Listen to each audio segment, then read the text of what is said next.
Well, your music has a very deep, southern tones to it, which is quite different than the Chicago type music as well. Where does this influence come from? I think the southern thing comes from my favorite artist. Well, most of my favorite artists are from down there. Um, I'm big into the kind of swamp rock thing with like Allman Brothers Band and Lynyrd Skynyrd and people like J.J. Cale, and then the whole New Orleans thing, like Dr. John and Leon Russell, and then obviously the bluesmen from down there like Mississippi John Hurt and Robert Johnson, all the Delta acoustic kind of Delta guys from down there. So it just comes from, once again, just trying to expand on the music that you love the most, and I especially like Eric Clapton joined forces with Duane Allman from the Allman Brothers Band, and they kind of did, and for a while Clapton was doing that kind of southern rock thing, which is my favorite phase of his. But I don't know, it's just the music that has always spoke to me the most, so it's the one that I'm trying to get back to. Okay. Well, what I'm trying to get at is the Deep South also has a rich tradition in gospel music and religious undertones or overtones. And this comes back in your music as well. So is this something that you got from listening to that music, or is there... I mean, I was brought up in the church. My mum still works at the church, but my dad's an atheist. So I always had that kind of thing going on in my head when I was a kid,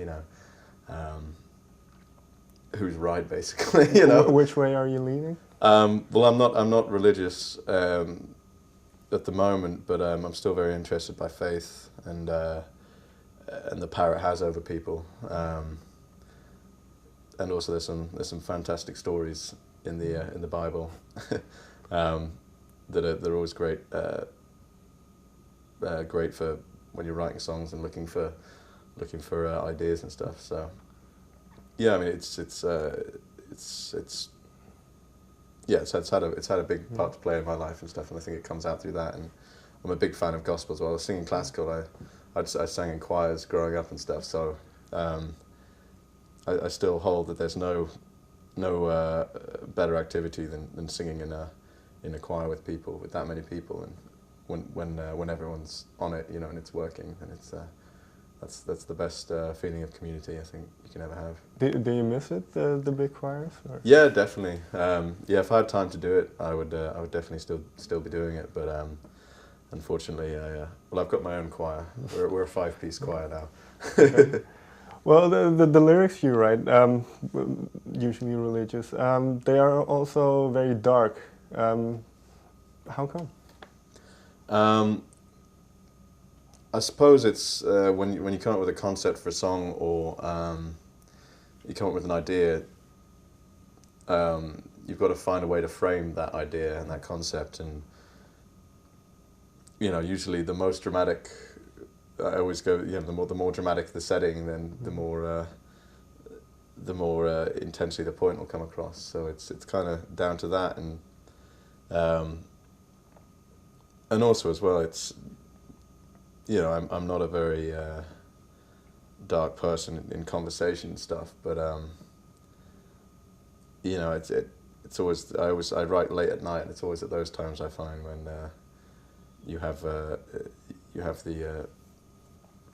sadder thoughts, I guess, when you're alone in the bedroom, at 3 a.m, that's a lonely time. So I guess, and that's when I write most of my songs. So I guess it comes a bit from there as well.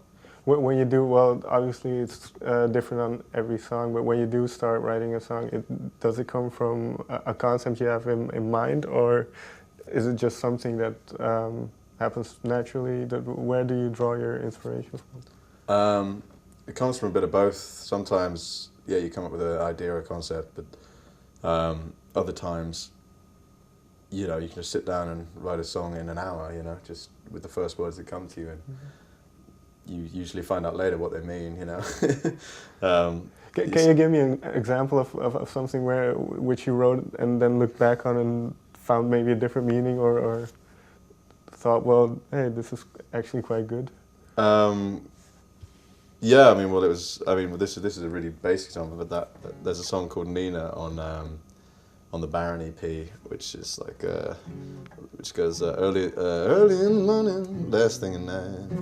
Yeah, it basically goes the same few lines out. It goes early in the morning, last thing at night. It's going to be a long, long, long time, and then it repeats that over and over again. And sorry. Yeah, so it just repeats. Early in the morning, last thing at night, over and over again. And at the time, I didn't have a girlfriend, so I guess looking back on it, it was a song of sexual frustration, you know. But I only figured that out afterwards, you know. But I wrote that song in about an hour, and I was just like, oh, that just kind of sounds cool, you know. And I was like, oh, I'll come up with some other lyrics later, but I didn't. I liked it as it was, very simple, and I was like, oh yeah, that was probably because. Yeah, it was one of those songs. But yeah, so that's one example.